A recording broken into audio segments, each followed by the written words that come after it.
Mañana quiero compartir una palabra del Señor. El título, saben que yo tengo por costumbre poner un título. En esta mañana no va a ser distinto. El título de este mensaje es Toda la Escritura es inspirada por Dios. ¿Cuántos lo creen? Es importante porque a través de los siglos siempre ha habido ateos, han habido personas, han habido algunas instituciones que han tratado de devaluar, menospreciar lo que es la palabra de Dios y han dicho, bueno, esto es invención de los hombres, pero Dios dice que todo lo que está escrito, revelado en su palabra, ha sido algo que Él ha revelado. En diferentes tiempos utilizó a diferentes hombres, profetas, para que pudiesen traer lo que hoy conocemos como las Escrituras. Amén. Vamos a ir al libro de Segunda de Timoteo, capítulo 3, versículos 16 y 17. Si lo vas encontrando, me dices amén.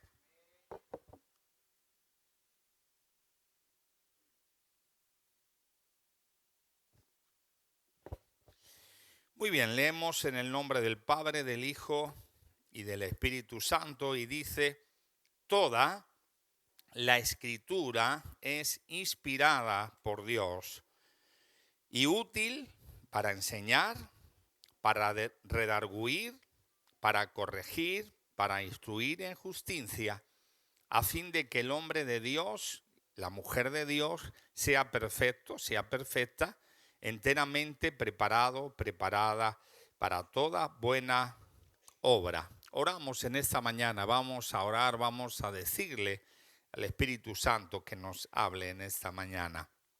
Padre, te hemos cantado, te hemos adorado, te hemos ensalzado en esta mañana.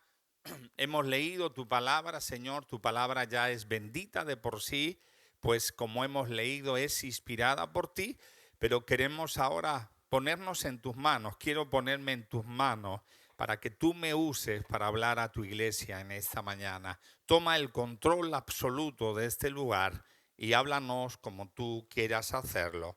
En el nombre de Jesús, amén. Muy bien, ¿qué significa que la escritura es inspirada por Dios? Bueno, lo que significa es que Dios en su bondad ha dado a su iglesia una revelación especial. Sabemos que hay una revelación para todo el mundo, para toda la humanidad. ¿Y cuál es? Bueno, el universo.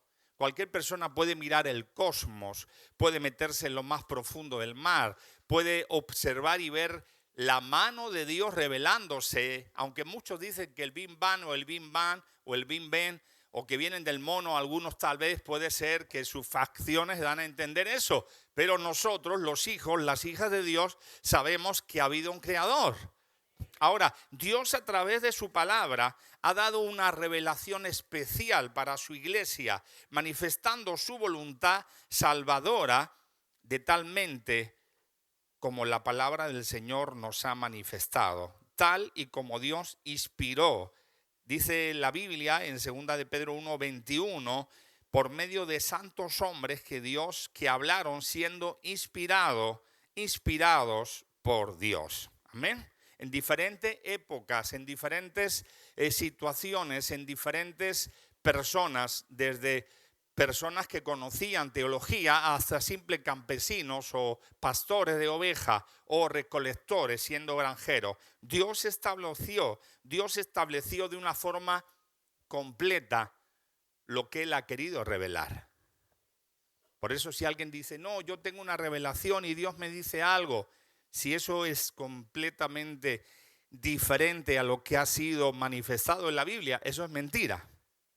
Porque toda la revelación que Dios quiso traer, la trajo a través de los profetas y culminándola con su Hijo.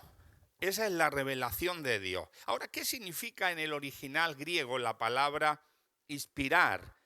A ver si sé decirlo. Comienza con una D y dice theopneustos, que significa insuflado de Dios, divinamente soplado, viento, respirar. Por eso cuando hablamos de neumatología estamos dando a entender de los pulmones, pero estamos hablando de algo que tiene que ver con estudiar una parte del espíritu en la iglesia.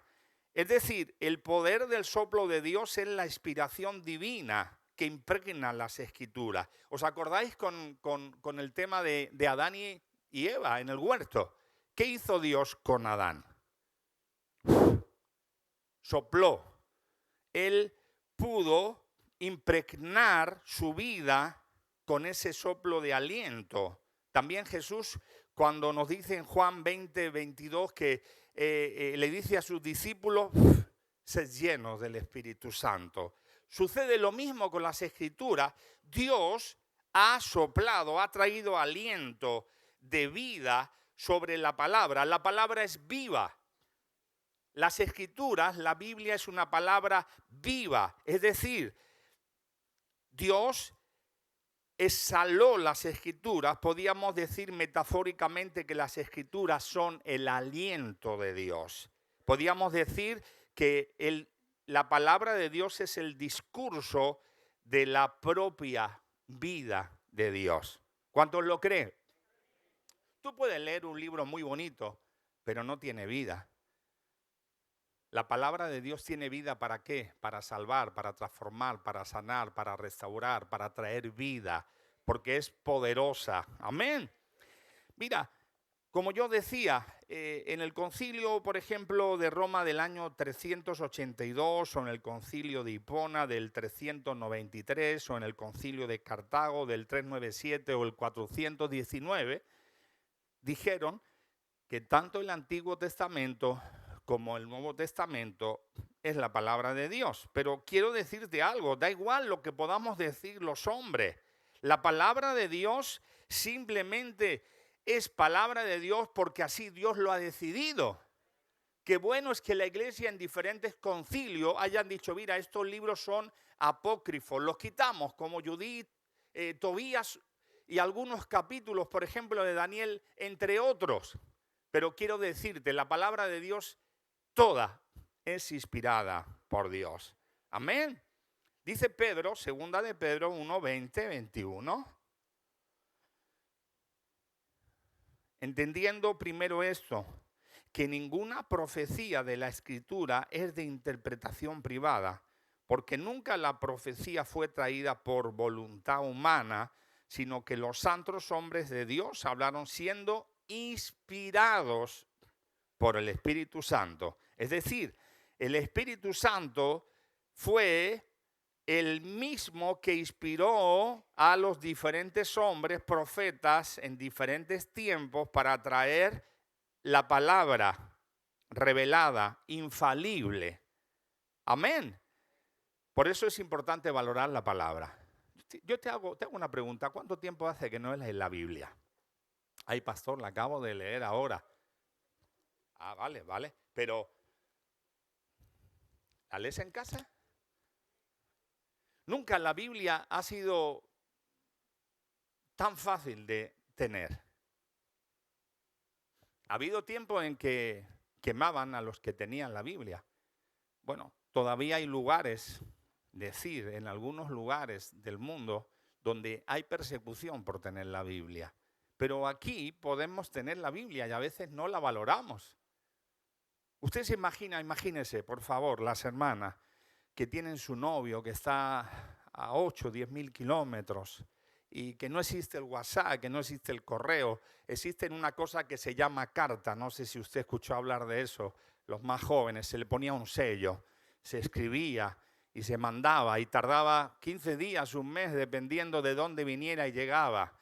Y ahí le había puesto el novio colonia o perfume y ahí la novia lo leía. Ustedes se acuerdan, los que tienen más de 50 años, ¿verdad? Somos jóvenes. Algunos también más buenos. Y ahí, y lo volvía a leer y llegaba tu madre y te decía, pero ya está, ¿cuántas veces lo has leído esa carta? Y tú decías, ay, es que de mi amado. ¿Sí o sí? Bueno, hoy tenemos el WhatsApp, mandamos 200 WhatsApp, copiar, pegar, y ahí mandamos una poesía de no sé quién, no sé cuánto. Oh, qué bonito, pero ahí salían esas palabras del corazón. Podíamos decir alguna poesía, ¿verdad? Pero no voy a meter la pata, estamos bien, estamos bien. Ahora, quiero decirte, iglesia, todo lo que aparece en la palabra de Dios, todo, ha sido escrito por Dios para bendecirnos, ayudarnos, animarnos, consolarnos, restaurarnos. Por eso es importante valorar la palabra de Dios. Hay gente que dice, es que me siento solo, me siento sola. Es porque tú no estás viviendo dentro de la palabra de Dios. La palabra de Dios es poderosa, es viva, es eficaz. Es aliento, es agua en medio del desierto, es medicina en medio del dolor, de la enfermedad. Es luz en medio de las tinieblas. Por eso es importante valorar la palabra de Dios. ¿Sabes? Hay iglesias, esta no, y lo digo yo, pero hay iglesias que viven de emociones. Oh, yo quiero sentir si es... Oh, está bien sentir, está bien experimentar, pero es preferible conocer la palabra de Dios. Porque si yo conozco la palabra de Dios, todo eso va a venir, pero yo no voy a vivir de emociones. Voy a vivir conectado a la palabra de Dios y conectado a Dios. Mira, Lucas, un escritor gentil, Dios también utilizó a los gentiles. ¿Sabes cuál es una de las oraciones de los judíos que hacen todavía? Los judíos ortodoxos, Dice, gracias Señor, porque no soy un gentil, no soy un perro y no nací como una mujer. Esa es la oración que todavía hacen algunos judíos ortodoxos. Bueno, y Dios dice, pues voy a escoger a Lucas, un gentil, y lo voy a utilizar para que escriba el libro de Lucas, y algunos dicen que justo ahí también iba el de Hechos, pero nosotros lo tenemos en dos partes, ¿verdad? Ahora, quiero que me acompañes al libro de Lucas, capítulo 1, versículo 1 al 4.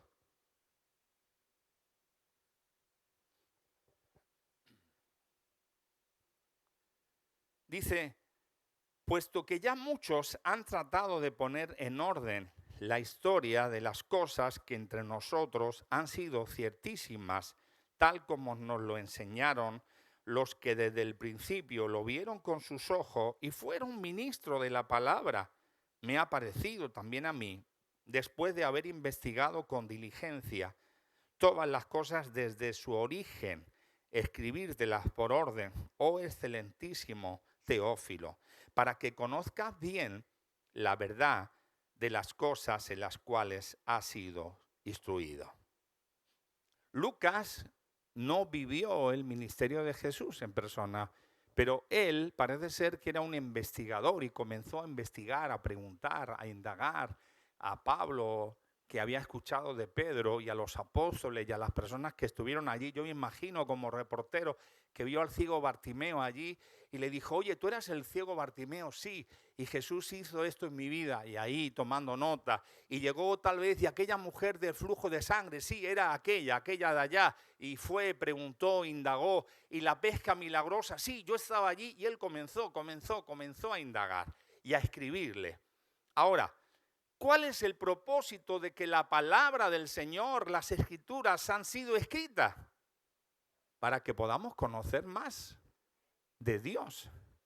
Los evangelios, los sinópticos y el evangelio de Juan han sido escritos para que podamos ver quién, cómo era Jesús, cómo fue el ministerio de Jesús. Pero te digo algo, apenas conocemos un poquito. Porque quiero que me acompañes al libro de Juan y entramos en el mensaje. Juan 21, 25. Juan 21, 25.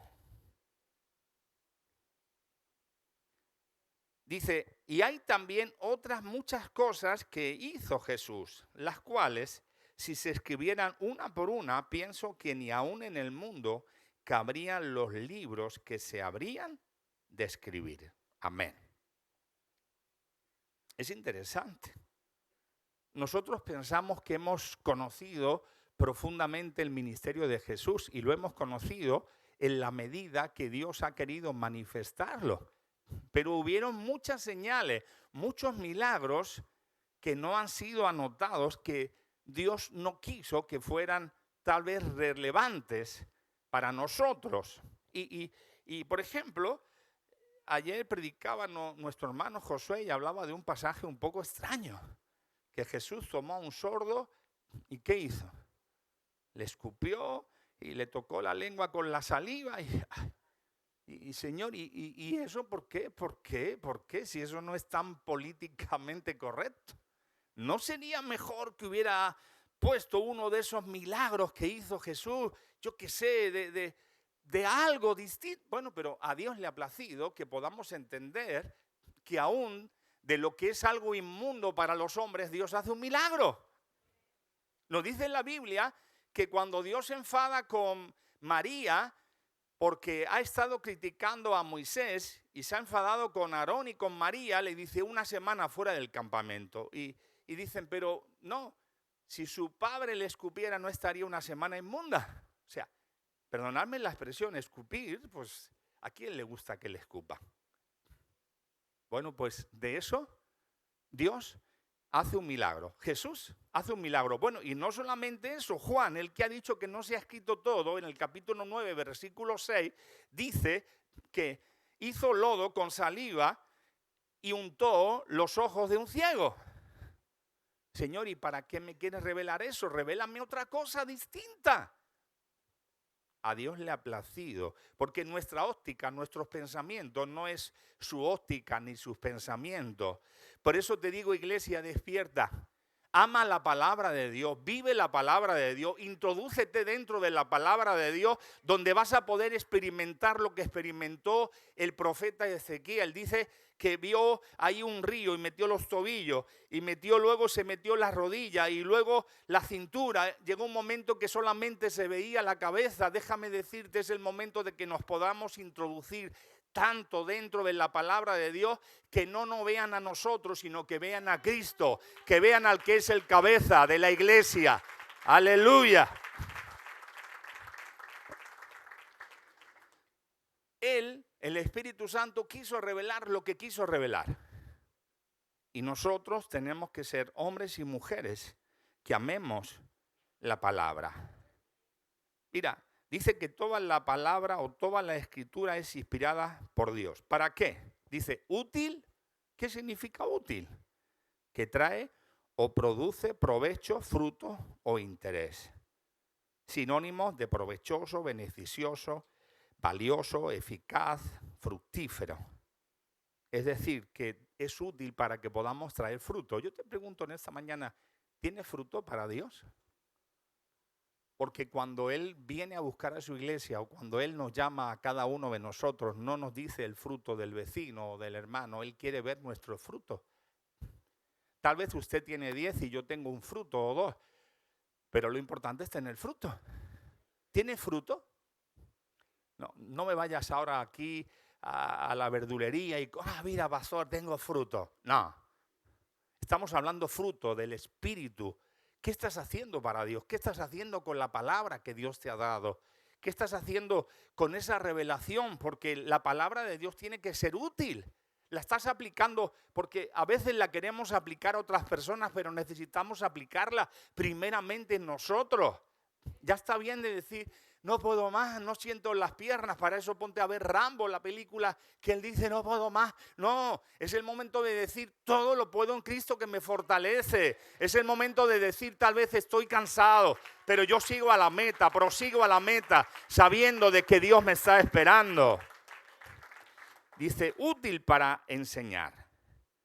Enseñar es instruir, doctrinar, amaestrar con reglas y preceptos. La palabra del Señor nos está instruyendo porque es toda la palabra. Hay un pasaje que yo leí esta mañana que dice que cualquiera que se enoje contra su hermano será culpable de juicio. Y cualquiera que diga a su hermano necio será culpable ante el concilio. Y cualquiera que le diga fatuo, que otras traducciones dicen idiota, o injurie o maldiga a su hermano, quedará expuesto al infierno de fuego. Eso es palabra de Dios. Y a veces decimos, ay, este hermano, esta hermana, que... Te lo he dicho en alemán, ¿eh? Bueno, no sé si era alemán o... ¿Estamos valorando al hermano o la hermana? ¿Quién no tiene problemas? ¿Quién no es especial? Lo hemos visto con Jesús, con sus discípulos. Hermanos, todos eran especiales, todos.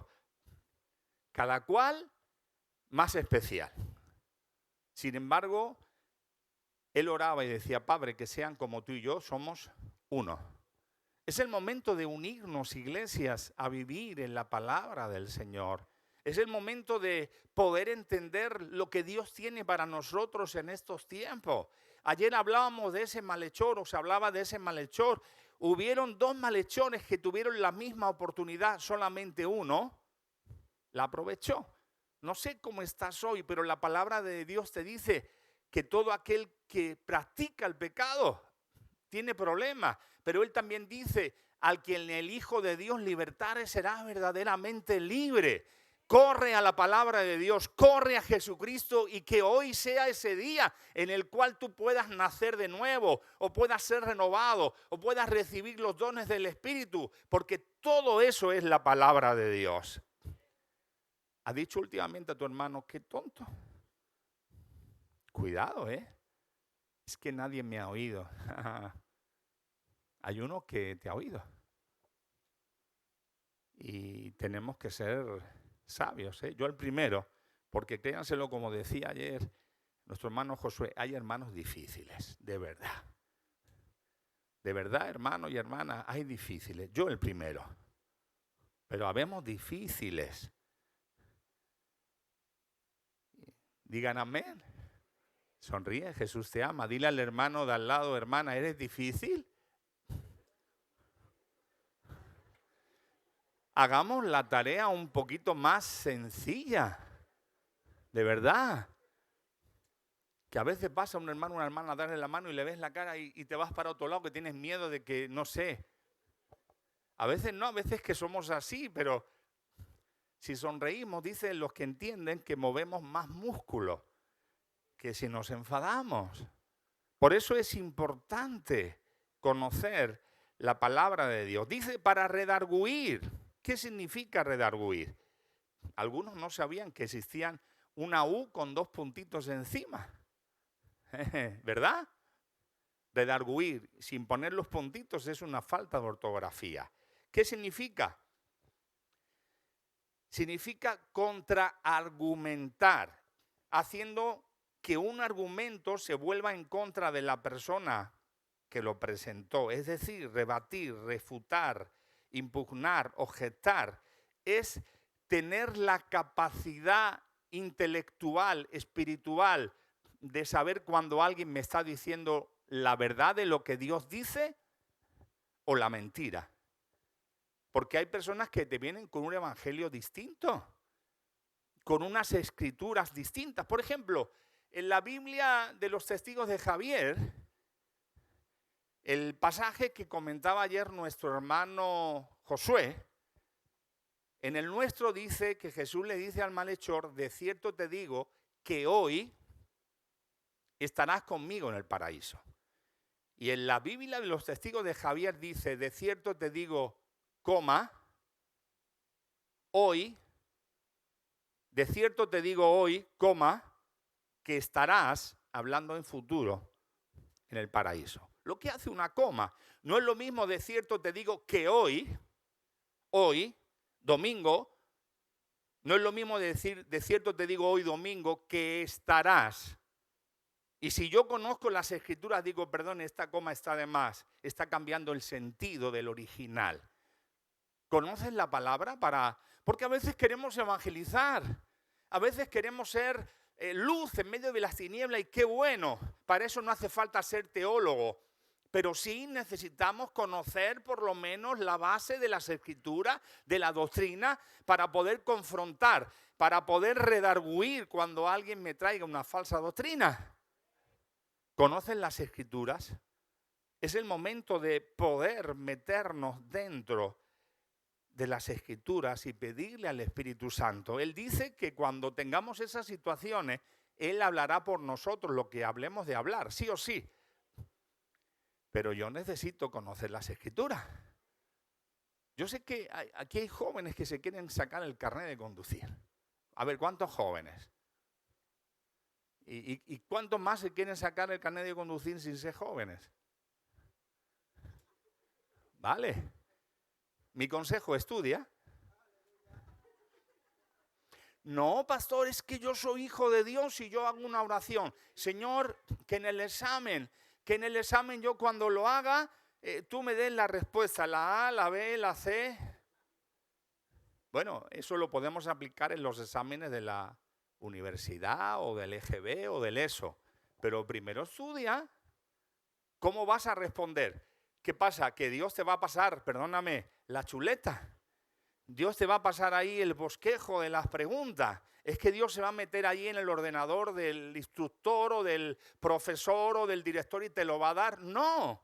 Ahora, si tú estudias, si tú te capacitas, el Señor te ayuda y yo puedo decir, Señor, ayúdame. Pero, por favor, sí, ¿verdad?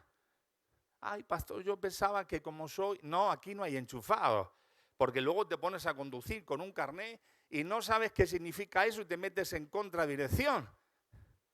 Y al final vienen los problemas para ti y para todos los demás. Por eso es necesario conocer la palabra del Señor. Dice para corregir, para enmendar lo errado.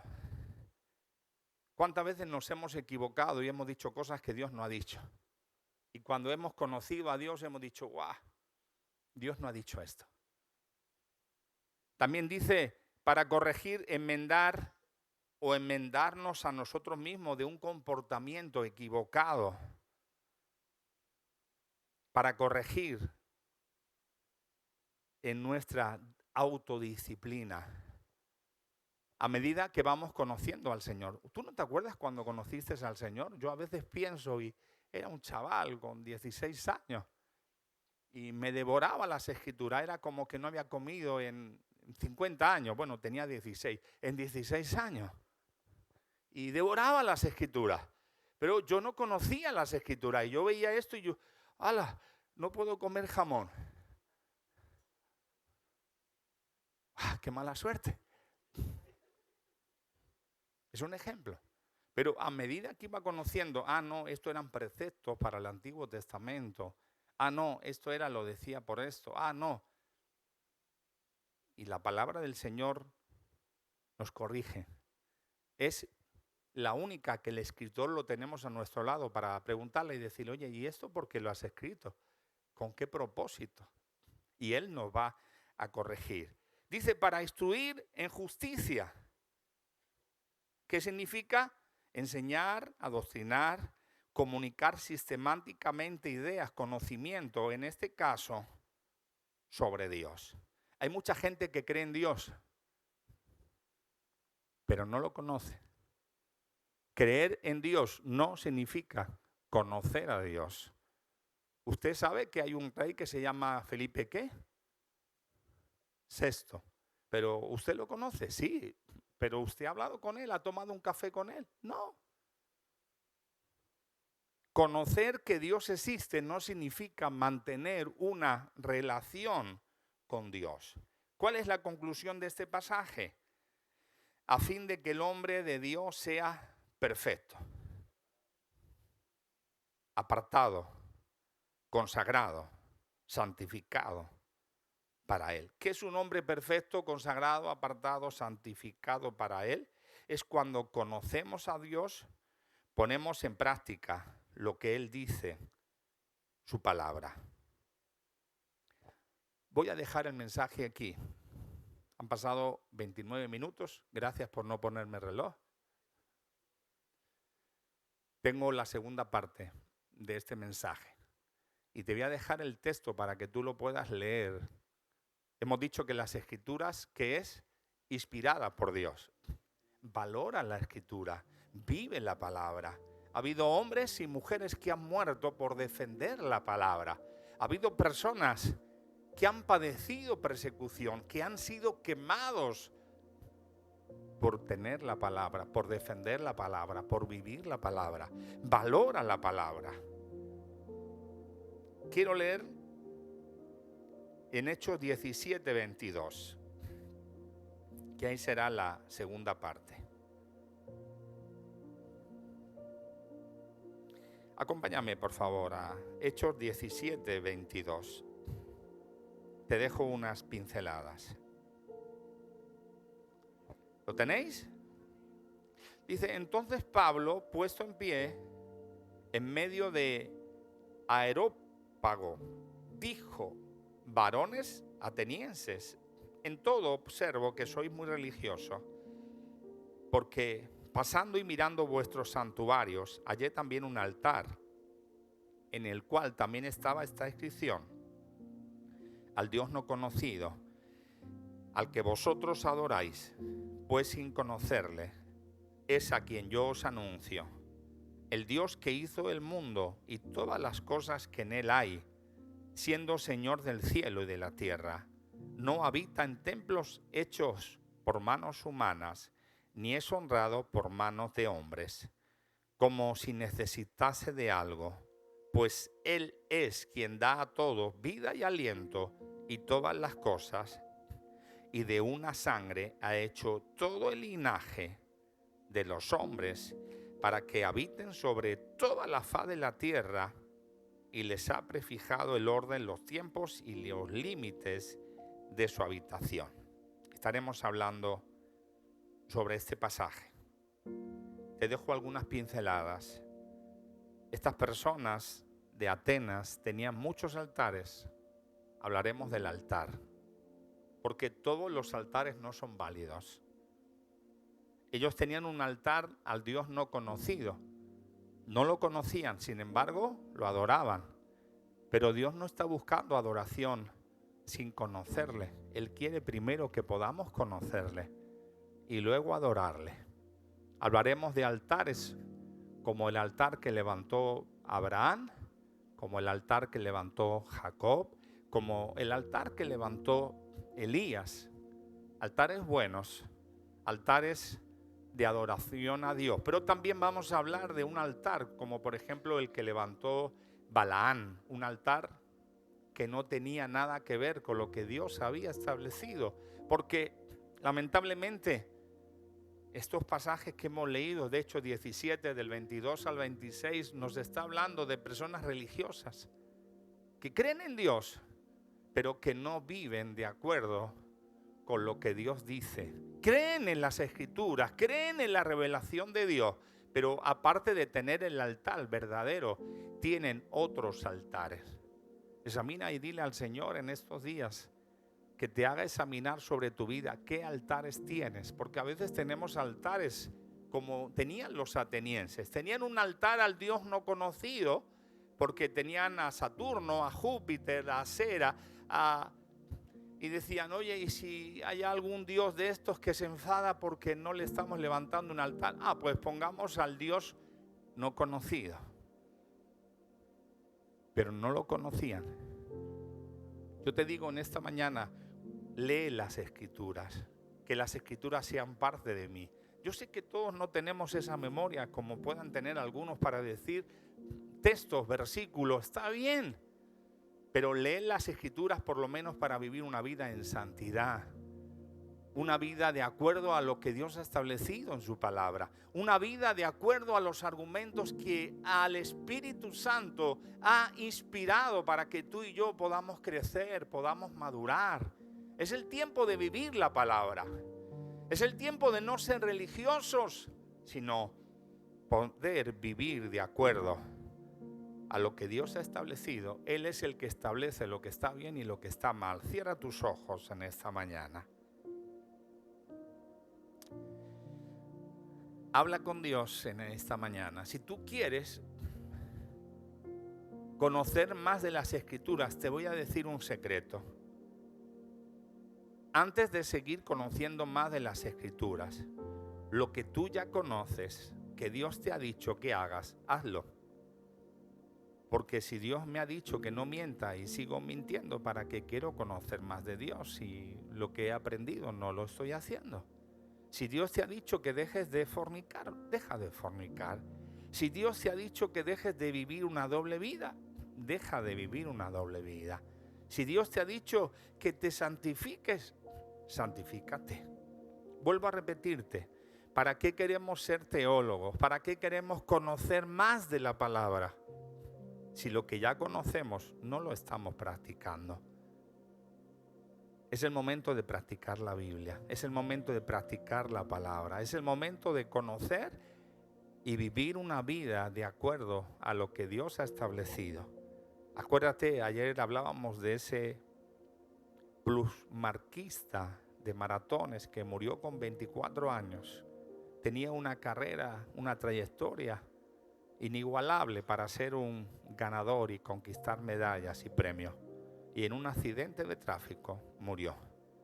Podíamos argumentar muchas y muchas cosas más para decir que hoy estamos y mañana no estamos. Por eso Dios te dice, prepárate, iglesia, despierta, vive de tal forma que la palabra de Dios sea viva en tu vida. Padre, en esta mañana tu palabra ha sido predicada. Ayúdame a mí el primero, Señor, a que a medida que conozca de ti, de tu palabra, la pueda guardar y pueda hacer todo lo posible, sabiendo que lo que yo no pueda lo vas a hacer tú, para guardar tu palabra y honrarte. Gracias porque has traído esta revelación a través de las Escrituras para que podamos conocerte más, para que podamos saber más de ti, de lo que tú piensas. Gracias porque inspiraste a esos hombres durante tantos años para que pudiésemos saber más de tus planes, de tus proyectos, de quién eras tú, de qué querías de nosotros. Gracias porque hemos podido conocer a tu Hijo Jesús y hemos podido entender que Él dejó su trono para venir a morir por toda la humanidad.